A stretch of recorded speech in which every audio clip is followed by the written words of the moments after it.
to a Monday edition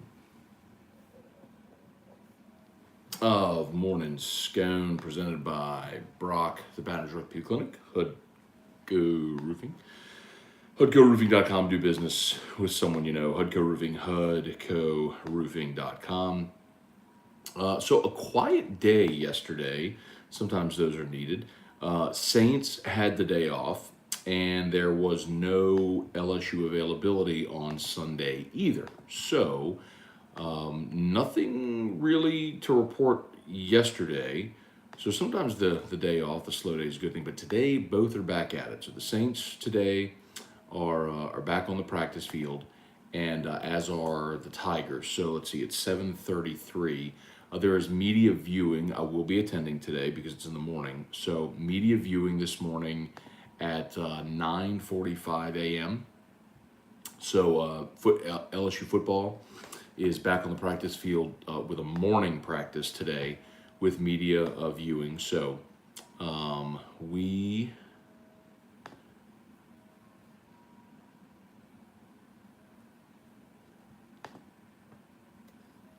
here we go. So Monday, August 8th, 9:45.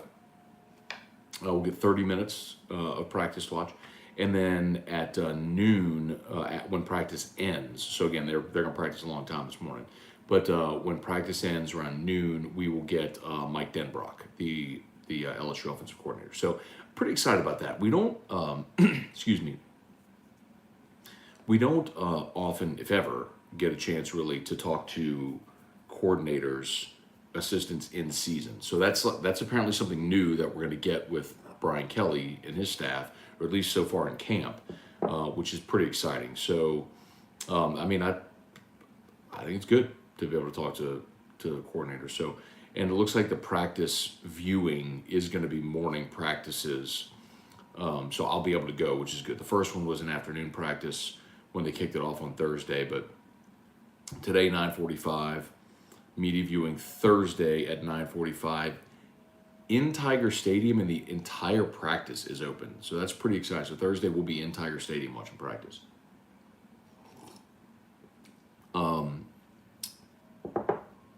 Then next Monday at 10:30, and then the following Wednesday in Tiger Stadium as well. It's pretty exciting, man. They're gonna. Brian Kelly. I'll give you an observation. Like we're able to go watch these scrimmages in Tiger Stadium, which is crazy. And I'll give Brian Kelly. You know what I like Morning Scone? I like Morning Scone because a lot of times I can try out my takes or whatever on kind of get feedback if this makes sense. And then a lot of times you'll hear it here, and then you'll hear it on AFR. But Brian Kelly is the most accomplished coach LSU's ever hired, right? At the time they hired, I said this when they hired him. Nick has obviously gone on to do great things, but at the time they hired him, he is the best hire LSU's ever made. And look at how open he's being.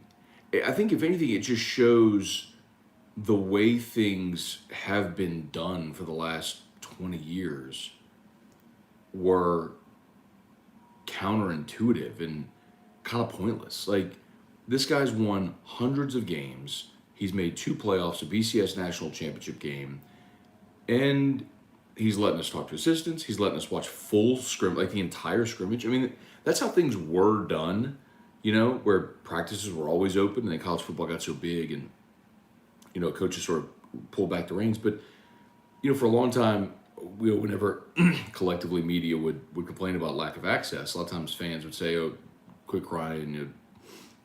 It's not the coach's job to cater." I'm like, but in a sense, it is a symbiotic relationship. Like, the media's job is to cover the team and to talk about the team and the games, and like all of that works hand in hand. To where the more you talk about it, the more conversation around it, the bigger the games, bigger TV ratings, you all get it. You get how it works. So. It's just really refreshing, man. Like, this is going to be, I've covered LSU football since 2007, and I will have never had this much access. This will be the first time ever that I get to watch a scrimmage in its entirety, ever. It's crazy. Okay, let's say some good mornings. Let me know if y'all got anything. Fire away. First day of school for a lot of the kiddos, so I hope it's a great first day. Drew goes in on Thursday, and then they have like half the school go on Thursday, half the school go on Friday, and then everybody's on Monday a week from today. So, Truax, what's good? Jason Austin, good morning. Jason, bro, I was doing an interview last week with my guy Clay Young, who's a big 49er fan, and what are we doing here, man? Like, the thing from the NFC divisional round is still lingering. Like, I don't like this. Jason and I had a bet. I lost the bet. He's supposed to bring me a 49ers jersey that I'm supposed to wear, take a picture with, and I'm like, come on. And it's been 8 months. Come on, man. Let's go. Mail one to me.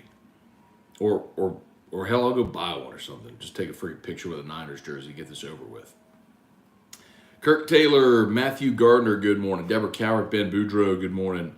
Jeff McKithen, what's going on? Kenny Futch, good morning. Ben Boudreau, Brant Roban, morning Scone, random question. Have you met Josh Pate from Late Kick before? He's got good topics info on the show. I have not. Interesting thing about Josh Pate, too. Like, I don't know who he is, where he came from, but yeah, I think one of the very smart things that 24/7 did was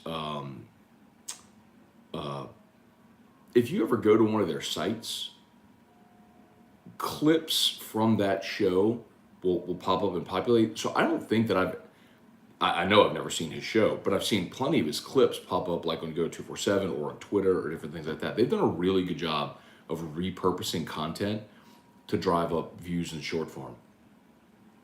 Ryan Amanda Guidry, good morning. Craig Duga, I'm glad I won't have to hear Ed Impressor say incoherent nonsense because it's what he thinks people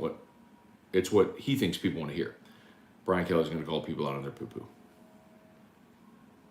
Jared Wrinkles, when do you think Brian Kelly will announce QB1? So I don't know. Hang on one second.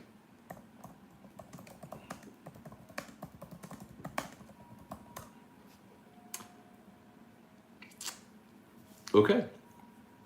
So, Brian Kelly had a quarterback battle last year.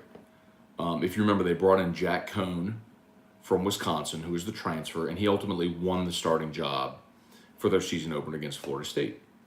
And generally, if there is a legit quarterback battle, now y'all have heard me say this, usually, so the first 2 weeks are camp or like team stuff and just getting plays and all, and install and everything. And by the time you get into that third week, you got to be starting preparation for your opponent. You're no longer in camp, and so usually that's when you name a starter. Even if you don't do it publicly, that's when internally you've named your starting quarterback. But again, think about what we just talked about. Brian Kelly's been more transparent than any coach. So last year, they named Jack Scone the starting quarterback on August the 14th, so about 2 weeks into camp. So that maps, and that should hold. Like, I think they'll spend these first 2 weeks of practice, getting guys their own plays, experience, see who does the best. And I think 2 weeks in is when they'll narrow it and then say, all right, now we're going to move forward with our guy to get ready for Florida State. So I would think, by the end of in a week or so, basically, by the end of the second week.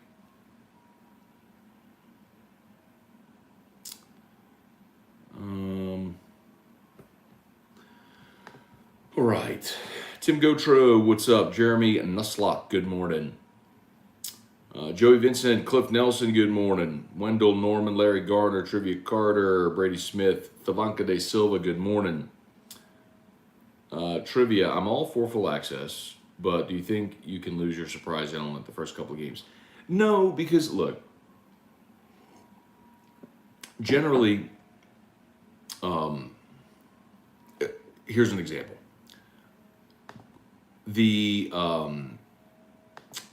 In the scrimmages, I want to read this specifically. So Brian Kelly does have a lot of rules. Like, for example, we can't have a practice report until after practice ends. So Nobody can put any video out or anything like that, do on-air practice reports until practice ends. So not like you can shoot during practice and all that sort of stuff, you video pictures, but you can't tweet or about anything you saw until the practice is over. So that'd be around like noon today, even though we're gonna have access at 9:45. But so for the practice in Tiger Stadium and the scrimmages that we get to watch, there's no camera or video after period 12. So that means they're probably going to be doing individuals, and then they'll do probably team scrimmage settings, and they don't want us to video that, I'm certain. So that kind of stuff won't get out there, but we'll be able to see it. So anyway, I don't know that there's anything that's going to get out that would be a disadvantage any more than watching game film, right? And say, well, there's a game film. Well, of these players there are under Brian Kelly's offenses, Mike Denbrock's offenses, and there's such high-level scouting now that all that stuff gets seen. So, no, I don't think so. Tim Gotro, Kareem Hunt is making noise about wanting a new contract, trade out of Cleveland. You think the Saints should make a run? No, I do not. I was asked that question yesterday. And listen, here's the thing, Tim. I like the player a lot. Sorry, y'all. So, like, if you ask me, would I want Kareem Hunt on the Saints? Absolutely. The problem with Kareem Hunt is he's a free agent after this season. So, Kareem Hunt's a free agent after this 2022 season. So you would have to trade an asset to get a player for 1 year, and then afterwards hope that he signed a long-term extension with you, and you'd have to pay him appropriately. And so then you would have money sunk into Kamara and Hunt, two running backs at a position where you continuously see the value of the position decreased. So no, I don't. I mean, would I like Kareem Hunt on the team? Yes. But to give up something and then to have to sign him, to get him on an expiring contract and then to have to sign him to a long-term deal, no, I do not think that would make much sense. Rapid batches, Ryan Rogers, morning Matt, do you think Georgia will be in the playoff picture in late November? Yeah. Taz, would you say Trevor Penny has a little Kyle Turley in him? No, I get it a little bit just because Turley was kind of like he threw the helmet and had the long hair and all that stuff. That was I don't think that was just for Kyle Turley more of a personality than it was a style of play. Like, I don't think Kyle Turley. I don't remember thinking Turley like went through the whistle and fought with guys. I mean, of course, there was a thing on Sunday Night Football with the Jets back in 2001.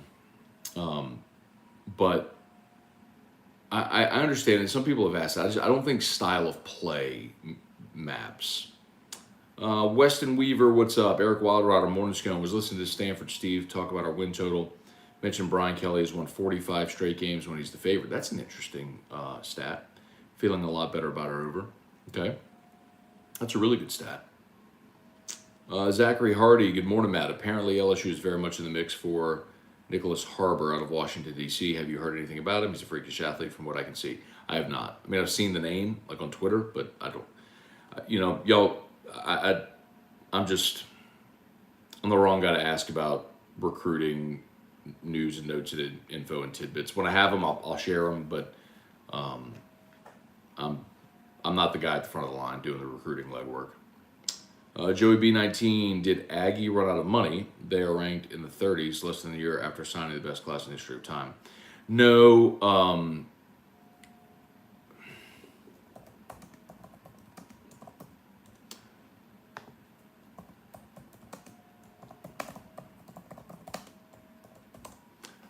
my guess is I think they have 6 commitments. That's why. They have 9 commitments.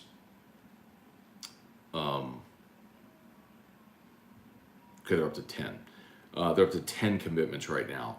LSU has 18. That's why. When you look at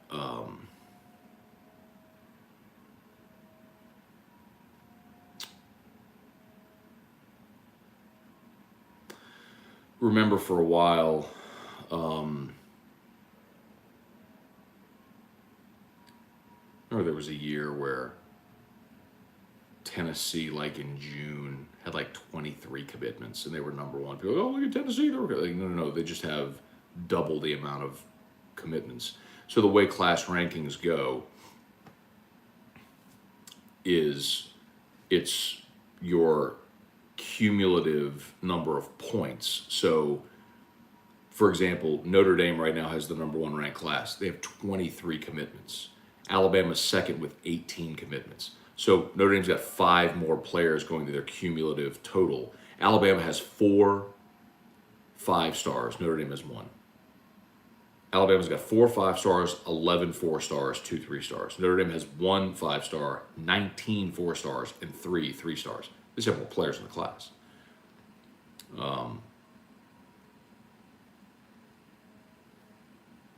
So, like, I mean, remember Arkansas at one point was ranked like in the top 5. Well, they have 23 commitments. They're down to number 14. That's because they have no 5-stars, 8 4-stars, 15 3-stars. Their class is just a bunch of 3-stars. So it's going to average out to where it is. So A&M will, I mean, they will see their class number rise. I mean, a month ago, Alabama was ranked in the 30s. And then they started popping off 5-stars, and then they rise. So no, I don't think Texas A&M's running out of money. They just don't have, they have only 10 commitments right now. Because a lot of times, if you're in on big national prospects, a lot of times the big national prospects don't announce until late in the process. Damon Gilmore, trivia, my man said illegal assault. Who said illegal assault?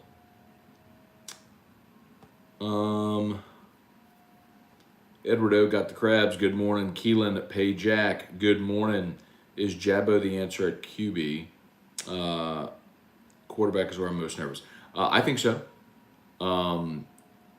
I have been bullish on Winston since Tampa let him walk. I'm on record. I believe that I was the first person to say go sign Jameis Winston after Tampa let him walk. And I did it sitting right here in this room, and I did it on my own YouTube channel. Then I did it on AFR, and I got laughed at a lot. But I'm very bullish on him, man. He was starting to roll last year. They were 5-2. I want to see what he can look like. Healthy, full season, fully immersed. His team, not looking over his shoulder, anything like that. Yeah, I think he can be. I'm excited about it. Ray Wright, what's up, man? Great interview with Moffitt. Thanks, man. So that was Tuesday, and if you missed it, we cut our interview with Tommy Moffitt into 3 parts, and it's up on the After Further Review LSU YouTube channel. If you want to go watch it in 3 parts, you can do it. So we did like what he's been doing since he left LSU, what's next for Tommy Moffitt, and then like a retrospective, looking at his time at LSU and this upcoming season, all that sort of stuff. Jason, I tell you what, Jason, we got to put some type of statute of limitations on the picture, though. Darren Reeves, hey, Dad, good morning. Trey Fisher, good morning. Ricky makes his decision August the 10th. I'm loving the local staying home. Yeah, man. So, by the way,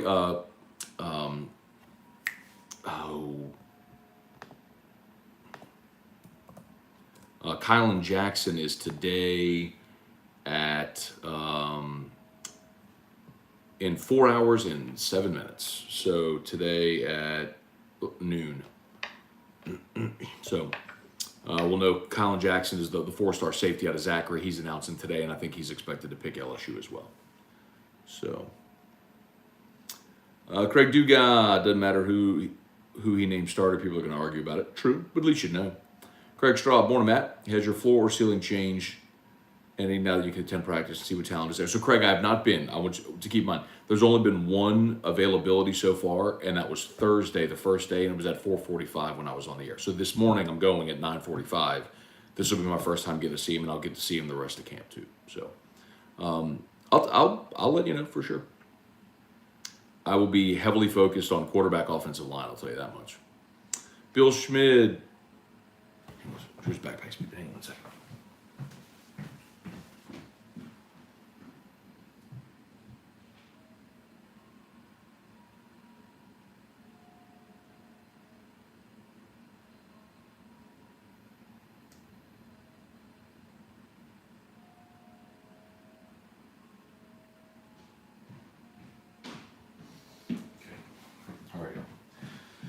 Couple more minutes here.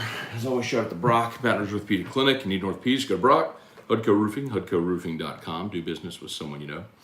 Matthew Garner, hypothetically, what do you think happens to the room after quarterback one is chosen?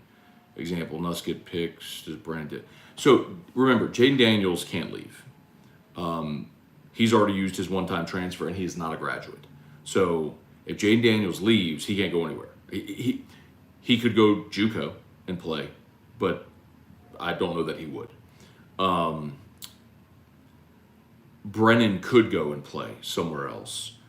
We saw Lowell Narcisse, and Narcisse isn't a great example because Narcisse went JUCO. Justin McMillan.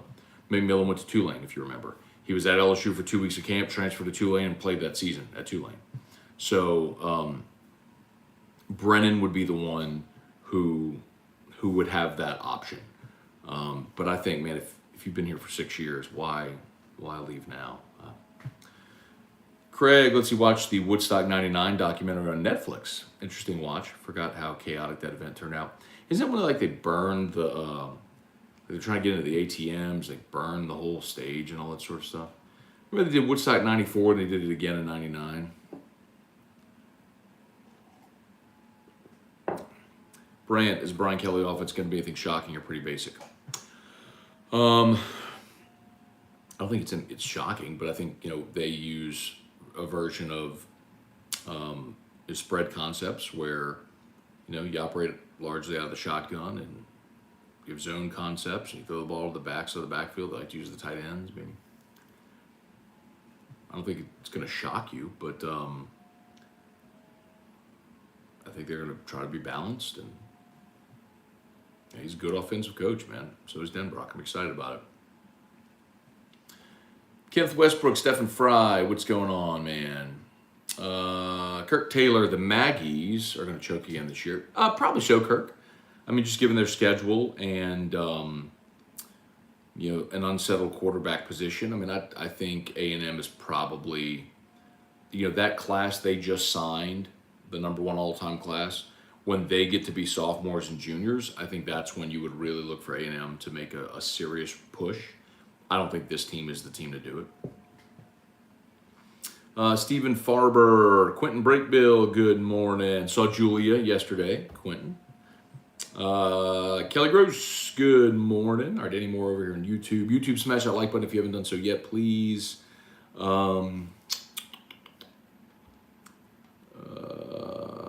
Keelan, Pajak, one more thing. I miss you and Jordy hanging this for the days. Yeah, man. Jordy and I had lunch a couple weeks ago. So we still see each other, still talk. I know, but I know you mean on air. Dedrick DeRozan, morning, Matt. Enjoying the show. Thank you, Dedrick. Appreciate that. Trivia, the crazy rookie offensive lineman that got kicked out of practice said in an interview, asked him, favorite part of football. Yeah, that's what, that was a pre-draft interview that, maybe a post-draft interview that Trevor Penning did. It's a great soundbite. I can legally assault people. What's your favorite part about football? I can legally assault people. That's who I want protecting my quarterback. Tim Gotro, go look up 3 words Penning used to describe himself in the interview. Physical, nasty were the first 2. Can't say third on Family Show. I love that guy. Me too. All right, last 2 here. Craig, I think Brendan has a breakout season. Knowing this is last year, I think he has a great season. Craig, I think listen, I've said this before. I think you can split LSU fans into two groups. You have one group that is hoping for what you just said, that they've seen Miles Brennan stick around for 6 years and they really want him to have sort of the storybook ending. The other is the group that's sort of enticed by Nussmeier's ability and the hype and all that sort of stuff, and thinks that maybe high ceiling, and so they want Nussmeier to win the job. I'm in the other category where I think Jaden Daniels is the guy that's going to win the job. I mean, Kelly had a transfer last year and Jack Cohn won the starting job to start the season, and I believe that's why they brought Daniels in. I push back against the idea about Brennan being a really good player. I'm not saying he's not a good player. I'm not saying he's not a tough guy, all that sort of stuff.